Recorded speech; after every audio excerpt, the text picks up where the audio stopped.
Hey everyone, I'm Crystal Jigrup, and this is Empowered by Women.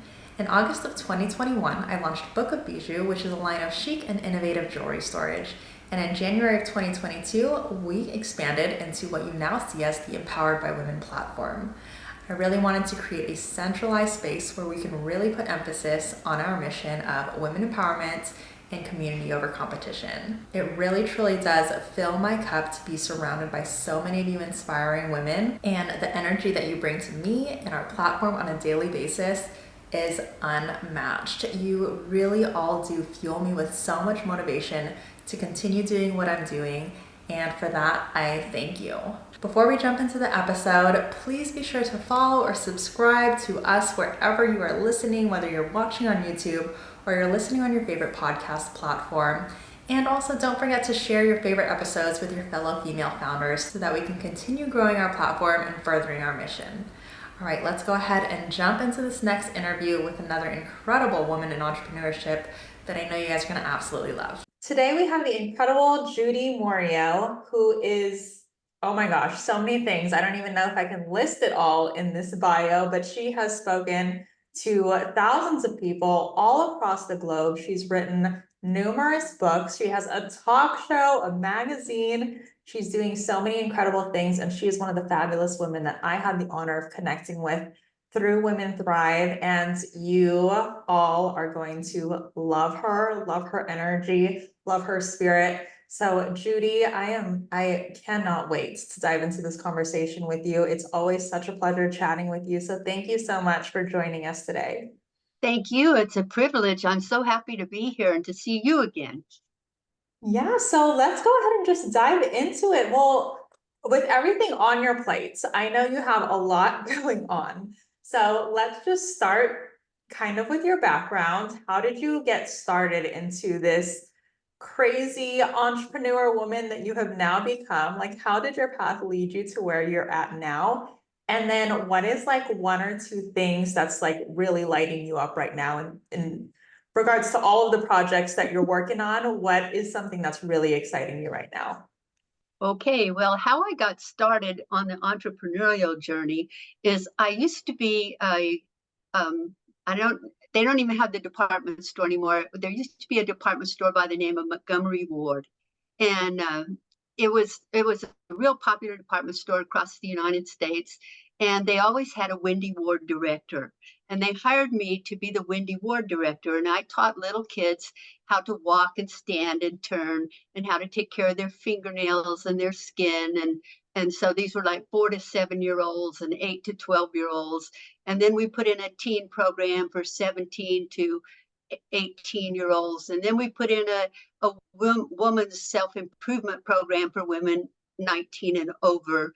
And it was so popular, we did so well that out of the 500 stores, I became the #1 Wendy Ward director in the country because my program just did so well.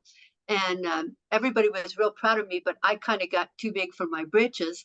And I thought, well, I should just start my own business. You know, if I'm so good, I'll go out there and start my own finishing school and model agency. And so I had a savings of $2,000. I quit my job.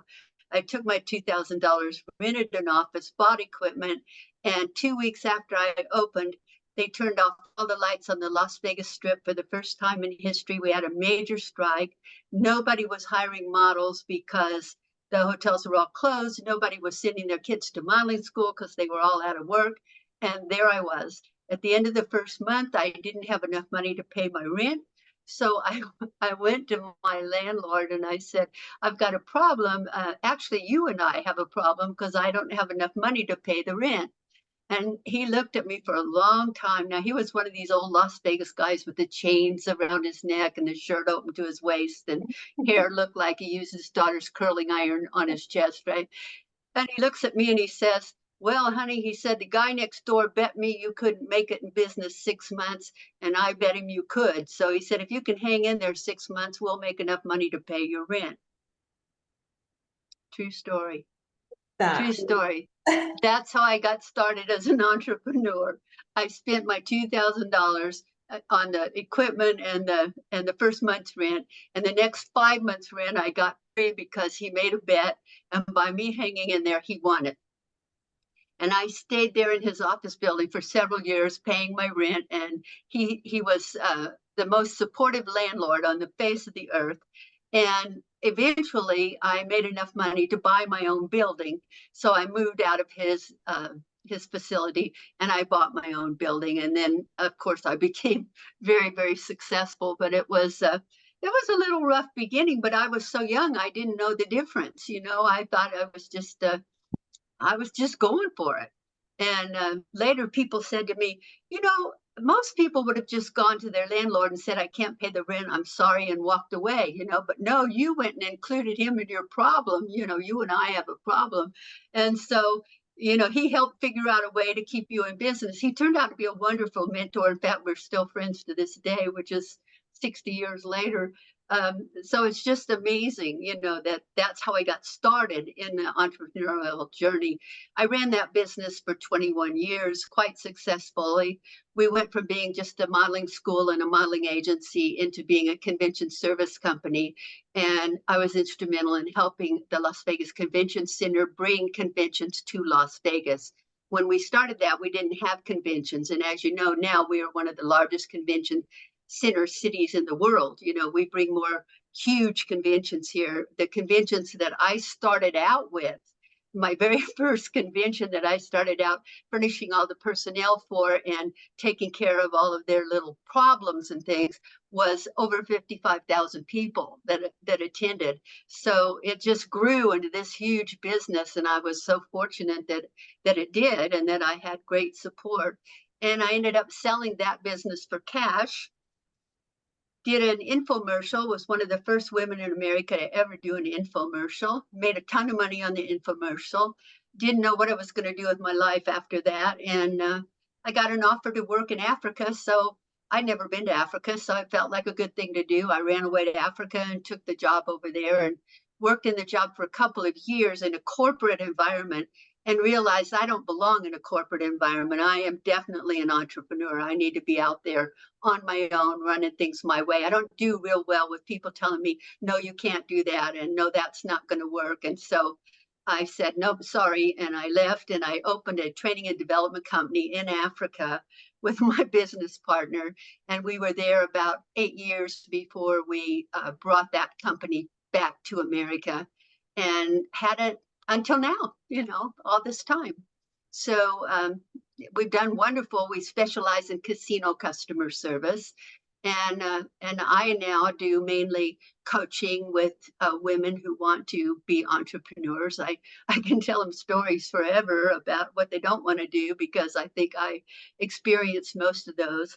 I had the good fortune to speak in 29 countries around the world. And so I've met incredible people all over the world. And people laugh at me now because they say, well, are you going to Trinidad? And I go, yeah. And they said, well, won't you be lonely there? I said, no, I know people there. It's okay. Or are you going to Australia? Yes, I know people there. But it's because I've spoken in all these countries so many times that when I get there, I have my friends there. I just have the people I met. And because people are wonderful, more so in other countries than in America. I don't mean they're more wonderful, but I mean they're more generous. Like, as a professional speaker in America, at the end of the day, everybody says, oh, it was great to meet you, goodbye, we're gone, and they're out of there. Whereas in other countries, people say, oh, you're not from here, would you like to go to the opera with us tomorrow night? And everybody goes to lunch. They always say, oh, let's make sure you get some lunch, come with us. So you get spoiled when you work in the international market. It's fabulous. That is incredible. Your story is incredible. And I love how you are just kind of like, you have this energy about you that I feel like you're just drawing everything in so naturally. And it seems like everything has come so easily for you, all of your successes, all of your opportunities. So, I mean, did it feel that way for you, aside from that No. whole like landlord thing, right? Where you didn't make your rent because Las Vegas shut down their lights, but everything else, like running a business, transitioning from just being an associate for someone else's company to all of a sudden running your business and turning it into what you turned it into. What do you attribute your success to? Not knowing any better. I love that answer. I've always I've always believed I could do things. It comes from my mother, I think. My mother was one of these people, I grew up right after World War II. And so back then we didn't have like disposable things. If your iron broke, you had to fix it. If your coffee pot broke, you had to fix it. And my mother could fix anything. And she would always say, everything is figure outable. Or if the chair got a hole in the cover, she would upholster the whole chair. She would always say, "Oh, you can do this. It's no problem." And because she did all these things and she was so capable, I think we just grew up thinking, well, we can figure it out. We could just make it happen. And so I just never doubted that I was going to be able to be successful. I just went out there and did it. And because I didn't have that much to start with, it wasn't like I had a lot to lose, and I went out there and I just did it. And it's just been wonderful because now I look at my beautiful home and my beautiful life and I think, wow, would I have ever thought back then that one day I would have this kind of a life? I probably never even dreamed of it. And so it's pretty wonderful. People say to me all the time, well, this lady the other day, this is funny because I teach art. Everybody laughs at me because on my Saturdays, when most people like to have a day off, I teach art at the university here at UNLV. And the other day, there was an ad that said that the city was looking for an art teacher for teenagers. And I thought, I'd be good at that. And they wanted somebody for Thursday nights. And I thought I could teach kids on Thursday nights. That'd be great. So I went on the interview. And in the interview, the lady looked at me and she goes, "Do you just do everything?" She was looking at my resume. She goes, "It looks like you write and you paint and you photograph and you run a business." And she said, "Do you just do everything?" And I said, "Well, I believe in lifelong learning and I've lived a long life. So I've learned a lot." And she was like, "I guess you have." It was so funny because I just felt like I kind of overwhelmed her. She was so nice and so sweet. And at the end, she says to me, "Okay, I have a personal question." I said, "All right, what is that?" And she goes, "What are you most proud of in your life?" Mm. Now, I've never had anybody ask me that before. So I said, "Well, I'm proud of the books I wrote, and I'm proud that I made a lot of money at one time in my life, and I was able to buy my mom a new home for cash for the last 10 years of her life. And I'm proud that I've made a difference in a lot of other people's lives. And most of all, I'm proud of the person I've become." And she just looked at me with her mouth open and she said, "Nobody's ever said that before." And I said, "Well, I am. I'm really proud of who I've become because I came from being a spoiled brat and a rowdy teenager into, I'm a pretty nice person nowadays." She was just like, "Oh, okay." You should be so proud. And I am surprised that you said that you're a spoiled brat because I would have never in a million years guessed it. You, like I've probably said a couple times already, and we haven't even been talking that long, but you just have an incredible energy that you bring to all of the people around you. And I feel like you are like the epitome of resiliency. And despite whatever gets thrown your way, I love your perspective of everything is figure outable, everything, you're very much a problem solver. It's not just like, okay, how can I get out of this, but what can I do to keep moving forward? Okay, I know you're all well invested into this episode so far, but I wanted to just take a quick moment to tell you all about Cast Magic because this tool has been a lifesaver for me and the Empowered by Women podcast. And we don't like to gatekeep around here, okay? So if you also have a podcast, a YouTube channel, or really produce any kind of long form content, you really need to introduce Cast Magic into your life if you haven't already. It used to take me forever to find specific clips, create captions and titles and descriptions, and all the things that come with running a podcast, but Cast Magic has made that 10 times easier for me. And as a mom with a very busy schedule, I am all about simplifying and streamlining my to-do list. So seriously, save yourself some time and even multiply your usable content and download it ASAP. The link will be included in the show notes, but let's go ahead and get back to this awesome interview. With all these tough times, it seems like you're still just showing up and you're still just attracting all of these amazing things. I know 2023 was a really difficult year for you personally. And yet there were still so many amazing things happening to you in terms of your career, and you were waking up to awards and all of these amazing things. And I It think, was it was really the worst year of my life, 2023. I mean, it was amazingly horrible. I had 4 major surgeries. I spent a lot of time in bed because I couldn't walk because both my knees had to be replaced. And I had my boyfriend of 14 years died unexpectedly. That was a shock. And then my kitty cat that I'd had for 23 years, and my little kitty cat was like my child to me because I don't have any children.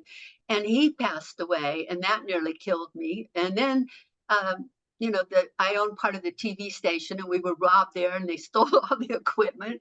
And then the water heater blew up over Christmas, and I had no hot water for a week. I mean, it was just like, when is this going to stop? When is this going to stop? And I was I was starting to go like, God, what did I do? You need to help me out here. This is kind of a mess. But what can you do?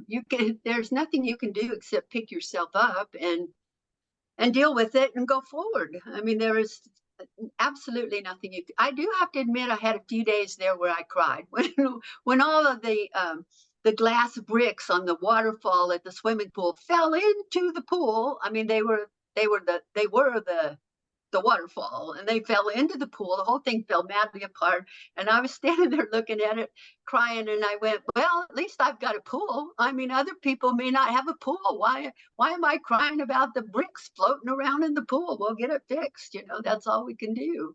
So this is exactly what makes you so amazing. And I think what, from my outside perspective, what I feel like your story really represents is the frequency that you operate at. And despite everything that's been thrown your way, you continue to attract all of these amazing things into your life. And it's because of that perspective, and it's because of this energy that you continue to let flow through you and to the people around you. You were still showing up to, our Women Thrive speaker calls. You were still being so incredibly gracious with all of the women around you and seeing what can you do to support other people. And I feel like that was, despite all the negative things the universe was throwing at you, it was still matching your frequency in that way, where it was still providing all of these amazing opportunities. So what kind of, do you have any advice for other women that are kind of in the habit of maybe more putting themselves into a victim mentality and saying, okay, everything is happening to me. I'm not meant to have anything nice. Obviously, the universe is telling me something. What do you have to say to women like that? Or to people in general? it's just hard. Life is not easy. I don't know who told me it was going to be easy, but it's not. Life is hard, and we go through a lot of things. And I just try to stay focused forward because I mean, every minute we live it's gone. That minute I talked to you a few minutes ago, those are gone already. So I can't replace what I said or did. So I have to just keep going forward, and I try to stay focused that way. Focus forward. I've been thinking I'm going to write a book called Focus Forward because I think it would be so good for people to realize that what's done is done. There is nothing I can do about what's done. I might can apologize if I was a creep or something, but I try real hard not to do things that I have to go back and apologize for, because I just know that life is too hard for everybody. And even people that I don't like, and believe it or not, there are a couple people I don't like in this world, but if I see them in public, I'm gracious to them because I just don't feel that life is long enough for us to walk around being mad at people or being angry at people or displaying bad behavior towards people. I get angry, yes, I do, and I carried a lot of it for a very long time. When I got divorced, I married the man that I thought was going to be my partner for life, and I was just devastated when I got divorced, and I was angry. I was mad at him, but what good did that do? He didn't care, and I was just hurting myself. You know, he was off on his new adventure with his new wife, and I'm just sitting around being angry. I mean, that didn't help me any. So I just said, pick yourself up and get going. There's nothing I can do about the past. There's nothing anybody can do about the past. Yeah, that's such a really And profound. there's nothing I can do about other people and their behaviors either. So if they want to behave nasty or they want to be tacky or whatever, I just either remove myself from the situation or I just say, well, aren't you being nice? I love that. I You love that know? so much. It's really having grace with yourself and being very mindful of how you're responding to the situation, knowing that it's not your responsibility to change everything around you. And I love this title of the potential book that you'll probably be writing. I don't doubt for a second that you're actually going to go and do it, because you seem like the type of woman that's just like, once you have your mind on something, you get it done and it turns out amazing. So I think we kind of skipped over the question from earlier, but are there any big projects that you are really focusing on in this moment that we can look forward to in the future? What's really lighting you up? Yes. Well, I'm building the Women Entrepreneurs Association. That's my biggest project right now. And I'm really excited about that because women really don't have the support they need to have, more so now than they did when I started. But when I started, there were not a lot of women entrepreneurs because people made fun of us. People thought we were supposed to stay home and take care of our family and our children. And I just believe that women helping other women is a major movement forward. I think that, we need to collaborate with each other. We need to connect with each other. We need to celebrate with each other. It's if you're successful, it doesn't hurt me any. So I need to help you be successful. I need to help you get up there because the more people I help, the more I end up being successful myself. And women in my age bracket didn't feel that way. But the younger women, that's why I love Women Thrive so much, because I'm working with you all and you're so young and full of energy and exciting. And I think I'm the oldest person in the group, but that's okay because I just love being around you and the things I learn from you and how you get along with each other and you collaborate with each other. I think it's just wonderful. And so yeah, that's my big one right now, the Women Entrepreneurs Association. But I am trying to finish up two books that I started a long time ago that I haven't quite finished. One is You Are More Than You Think You Are, which is a sequel to my You Are More Than Enough book that did so well in the marketplace for 16 years. And so You Are More Than You Think You Are is really for men and women both, where You Are More Than Enough is just for women. And then I'm doing another one called Are You All In? And it's based on the fact that in Vegas, where I live, the gamblers always, say, I'm all in, and they put all their money, they're all in. And I got to thinking about that one night, and I thought, how are we in life? Are we all in? When we're going through life, do we put everything we've got into it, or do we just kind of make little bits? And think, well, I'll try this or I'll try that. But are we all in? Like right now, I'm all into this Women Entrepreneurs Association. I'm making it happen. I got the first magazine out. I'm building the website. It'll be up next week. Today I'm putting together membership packages and sponsor packages, and it's just fun to build a new business and make it happen. It blows my mind how much you're juggling, but I love that you are living proof that, we as women, we are so multifaceted. And definitely as entrepreneurs, a lot of us are just creatives and we have so many big ideas. And you are living proof that you don't have to limit yourself to just one or two things. If something is calling towards you or makes you really happy, like teaching kids how to paint, even though it has nothing to do with coaching women in business, go out and do that and really live your life and enjoy every bit of it. But how on earth do you manage it all, Judi? What is your secret? I'm very good about focusing on one thing at a time. If I have a project, I focus on that project. Now, if it comes Thursday night, and by the way, they didn't hire me, but had they hired me, if it came Thursday night, I would stop, put it aside, go teach art. And that's what I would be totally focused on for the whole night. And when I leave there, I'm done with that. And I come back, and the next day I pick up on the project that I'm working on. I'm extremely organized. I wasn't in my younger years, and also in my younger years, I never finished anything. I would start something, but I would never get it finished. And now it's like I have to finish everything before I start the next thing.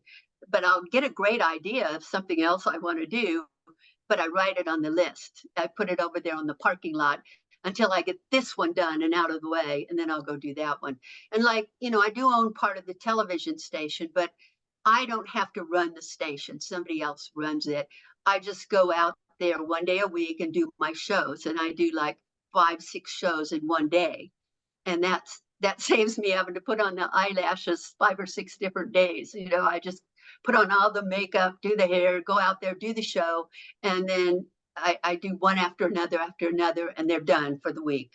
So I try to lump everything, because the TV station's way on the other side of town too. It takes me an hour to drive out there. I don't have that kind of time to drive an hour each way every day. So I just do it once a week, and that's it. I'm the only one at the station that does that. Yeah, really integrating that efficiency, right? I would do the same thing if I were you. Just batch film everything. Do you have any tools or anything that you rely on to stay organized that you could suggest to our followers and our viewers?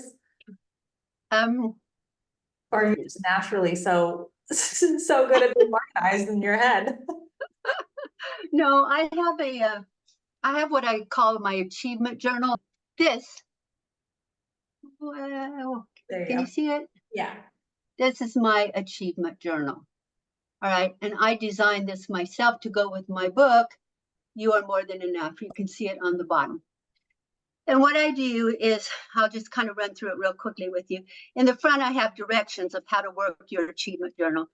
And then I have a page that says my greatest achievements so far. And I list for myself every time I achieve something, so that I can keep a long list of all those things. Let's see, where's the camera? I can't get it where you can see it. Yeah, it's just I'm blurred sorry. out. I can kind of. I'm sorry. Anyway, there's a long list of all the things that I've accomplished in my life, so I can feel good about myself. And then there's a bunch of questions that ask me about what are my possibilities, and how am I going to choose my future, and how am I going to continue to imagine where I'm going, and how I'm going to talk to myself, and how I'm going to believe that I can, and what I'm going to look like when I do it. And every year I write myself a letter that tells me, I date it 1 year out. Like right now, I just wrote a letter that's dated for February 1st of next year. And it's as though I've already lived the year that's coming up. So I write myself a letter that says, like, I finally got a mentor who can help me understand systems and how to work them to monetize my products. My book, You Are More Than Enough, has made a comeback and is selling again, along with my 2 new books, You Are More Than You Think You Are and Are You All In? I've lost 50 pounds, and now I look really good in my clothes, and it has given me confidence to get back up on stage. My presentation skills are better than ever, and I have more confidence than I ever dreamed. And it just continues on like that for like 3.5 pages. And so I do that every year. I write myself a letter about the year I lived, but it's really the year coming up. So I write it as though it's done, it's completed, and when I read it, I feel like it's done. Yeah. So it gives me that feeling, that visualization, that yes. And so I will accomplish most of these things, if not all of them, during the year, because I get the feeling in with it when I'm visualizing it. And I read it to myself every day, so I remember how successful I've been, even though I wasn't, but I am. And then you go on in this, it's got pages where every day you write down, every week you write down your goals for the week, and every day you write down what you did toward that goal. You write one thing every day, what you did. And so it doesn't matter what you did as long as you did something. Now just think about this. If 365 days of the year you write down one thing you got accomplished that day, whoa, you got a lot done that year, didn't you? And then in the very back, I have all these peel and stick gold stars, so that you can peel off and stick whatever size gold star you think what you accomplished deserved. And that's my anchoring technique of anchoring in the good feelings about what I did. When you physically stick that gold star, you're anchoring in those feelings of accomplishment. And then behind that, I have a bucket list, 21 things to do before I die. And last year I did the last one. And so now I either have to die or write a new list. Well, I think I'm going to write a new we're list. gonna stick with the new list, okay, Judy? But oh my Yeah, gosh, I love everything about that journal. I mean, first of all, you have books, and then now you have journals that go with it. I've learned so much about you in this conversation, but I think that is such a beautiful practice to be able to write that letter to yourself in the future, but as if it already happened. I was just having a similar conversation with another woman, that when you are visualizing your future self, what you want your future to look like, it really is so important to tie that emotion to it, right? So mhm, mhm. feel what it feels like to have all of these things that you've envisioned. And so you can feel like you know it's possible because you felt it already. And you know what Right. that feels like. I love that so much. I'm definitely gonna have to look into that. I wanted to bring up the You Are More Than Enough. I know that's one of your books, and that's also something that you love to just that's like one of your key topics when you are speaking at a lot of places that you speak at. What is one or two key messages that you can give to all of our women that are viewing or listening, to really drive home the fact that they are more than enough if they're not in a place where they actually feel it in this moment? Well, first off, I know that people have heard this before, but God doesn't make any junk. We were born to be an individualized expression of God, each and every one of us. So we're individual, we're unique, we're unlike anybody else. So the first thing I say is stop comparing yourself to everyone else. Because when I was younger, I always compared myself to my older sister because she was smart and she was beautiful and she had everything going for her. And my dad sat me down one day and he said, no matter how much you love someone else, you can never be that person. So quit trying to be her and find out who you are and express yourself to the best of your ability. And I think that's what's so important for people. Don't compare yourself to someone else. Just find out who you are and express yourself to the best of your ability because you are more than enough. You can do whatever it is you want to do. You can have whatever you want. You can go wherever you want. You just have to make up your mind that you're going to do it.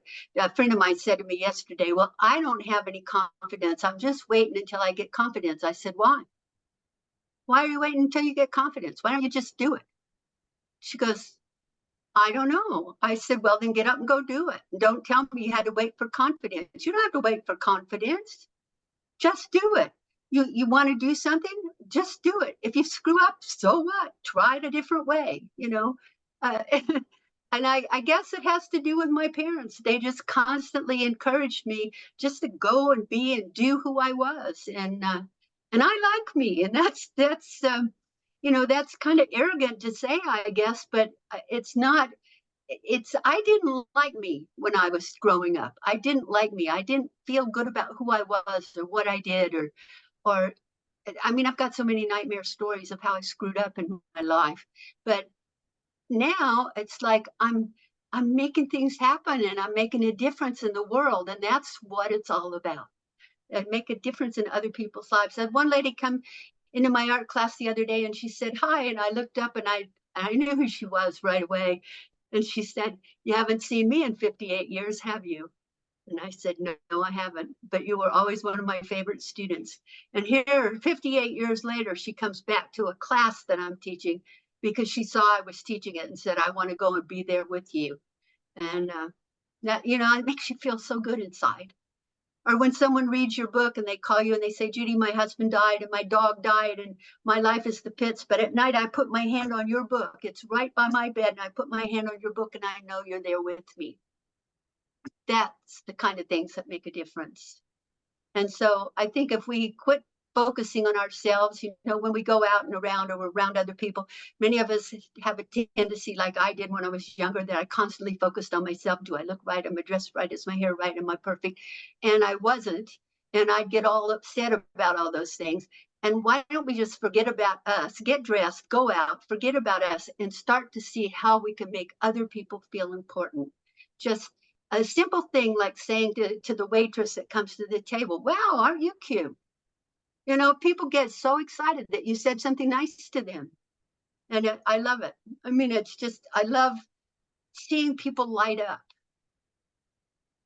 it's, I don't know, it's just me. I love working with other people. No, that's such a beautiful Did message. I answer your, did I answer your question? Yes, you did answer my question. And I think I love that you're coming from a place of service, right? And you just want to make you've always, everything that you're doing now, from helping, from wanting to teach art to helping women in business, you're really coming from this place of service. And I love that you really are practicing what you preach. And it's not just telling someone that you're more than enough, but you're really going out there and helping these women transform their lives. And that's so incredibly beautiful. Did you always, I mean, well, I guess you didn't always have that confidence in yourself because you had frequently compared yourself to your older sister. So where was that transition for you in your own life to realize that you yourself, Judi Moreo, is more than enough? It took a while. It really did take a while. My older sister was a model, and she on top of that, she had an IQ that was off the chart, and she worked at NASA, and she designed the insignias that the astronauts wore on their uniforms. I mean, everything she ever tried to do, she did it bigger and better than everybody else. And I always wanted to be smart because I wasn't considered to be the smart one in the family. I wasn't considered to be the pretty one either. So I worked real hard at being pretty and being smart, but most of all, I was being funny, and I would make smart cracks and things because I thought they were funny and they hurt other people's feelings. And it took me a while to learn that that wasn't getting me anywhere in life. And so my mother sent me to modeling school to teach me to become a lady. They had finishing schools back in those days, and she sent me there to see if they could teach me how to keep my mouth shut at the appropriate time and say the right things at the appropriate time. And so I did. I did modeling, and I did all right with it. And then eventually, I opened my own modeling school. Of course, you might know I know more than everybody else, and so I always have to go do it better than everybody else. Ha ha. And and so we had this modeling competition on the West Coast up in Salt Lake City. And I had students that were competing, and I was telling them, just get up there and here's what you do. And one of the boys said, well, if you think it's so easy, Miss Moreo, why don't you just get up there and do it? And I said, okay. So I went and paid my entry fee, and I got up on the stage and I did my thing, and I tripped over my own foot and fell down and had to get back up on stage and continue. And in the end, I won the contest. And they said the reason I won was because I was so gracious about falling down, and that I got back up and continued on without saying anything. And they sent me on off to New York City to represent the Western United States in this competition in New York City.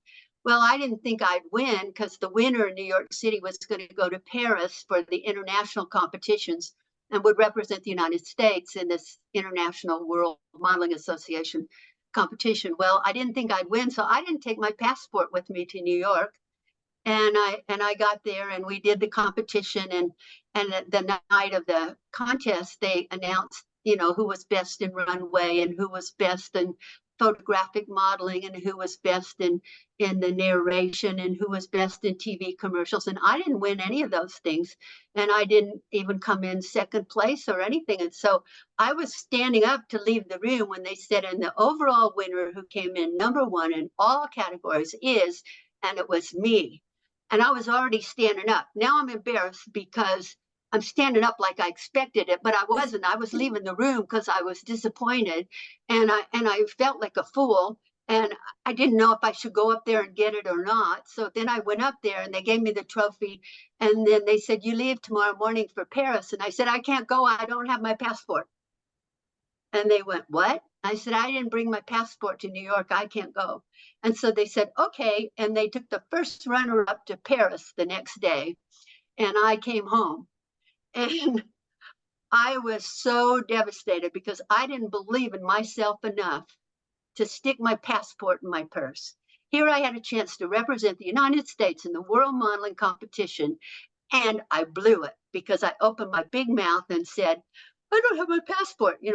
My husband said, we could have mailed you the passport, for goodness sakes. We could have put it on an airplane and gotten it there by morning.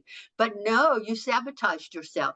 So I think that was the turning point for me, that I needed to quit sabotaging myself. I needed to quit thinking I'm not good enough to do these things, because I never thought I was good enough to win that competition. And it was a big disappointment. And I always tell that to my students now, even my art students, when they talk about, well, my art's not good enough to put in a show. I go, well, what? Who do you care?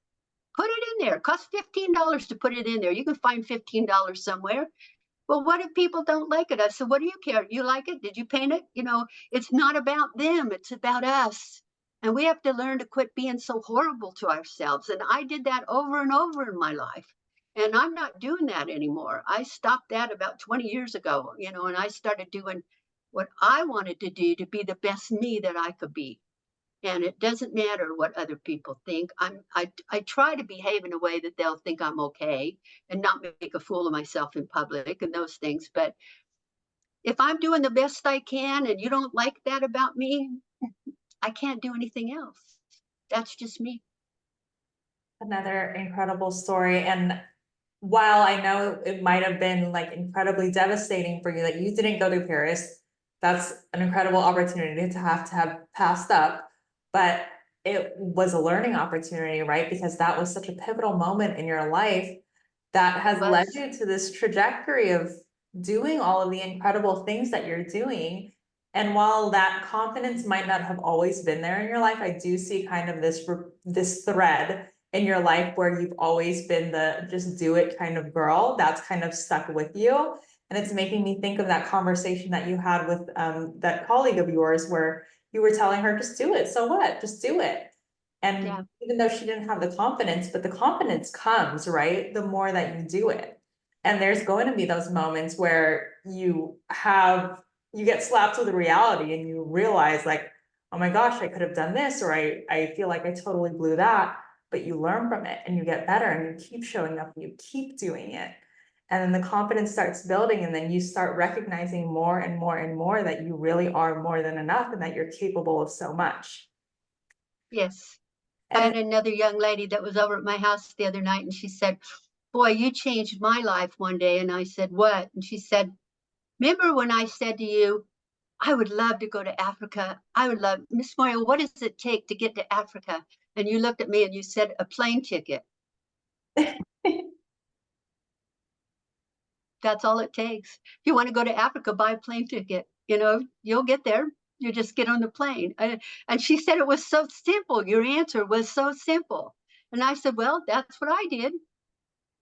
So I feel like we make it too complex. We make it too hard. We're like, I have to wait until my children are grown. I have to wait until, I'm happy. I have to wait until we make a lot of money. I have to wait until the house is paid off. I have to pay off the car. We wait on all these things.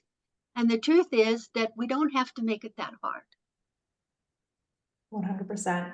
Yeah, there's definitely, this pattern of overthinking that we, especially as entrepreneurs, get into, especially when we have our big grand visions and we think about all the things that could potentially go wrong, but we don't know what's going to happen in the future until we actually allow ourselves to step into it and to do it. And you're so right, like not everything has to be so complicated. Even the message in what you're saying now, just do it, it's so simple, but it can make the biggest impact if you're just showing up and taking that first step and then taking that second step and allowing yourself to do that and have grace with yourself and just realize that you love who you are and you're proud of what you're doing, regardless of how many learning lessons that comes with.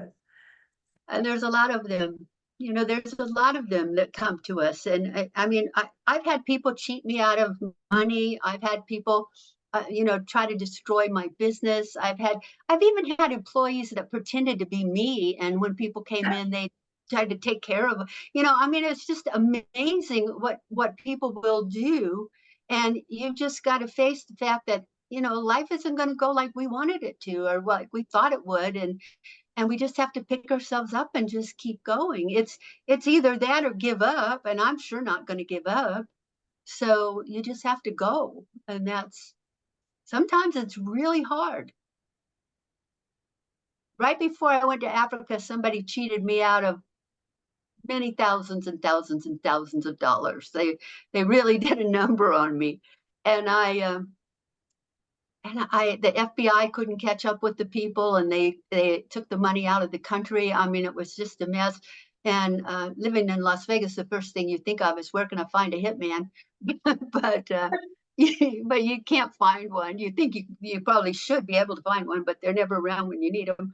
And so here these people just stole all my money and left, and I didn't know what to do. I didn't know where I was going to go or what I was going to do. I didn't have any money.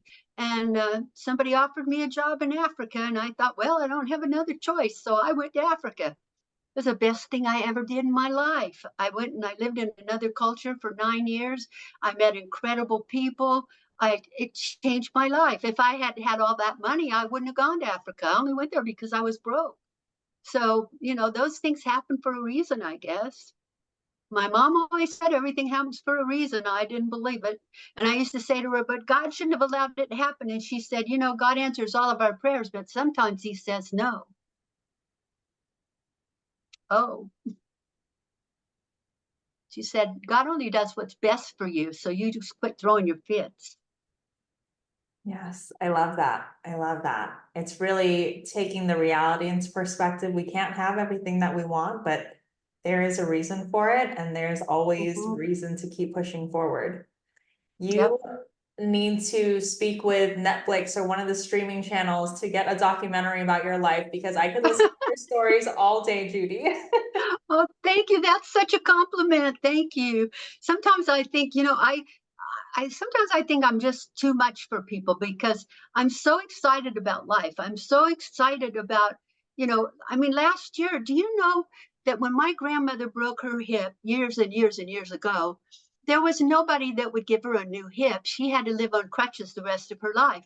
Me, I've got 2 knee replacements and a hip replacement in the last year, and I'm walking now again almost as good as I used to walk.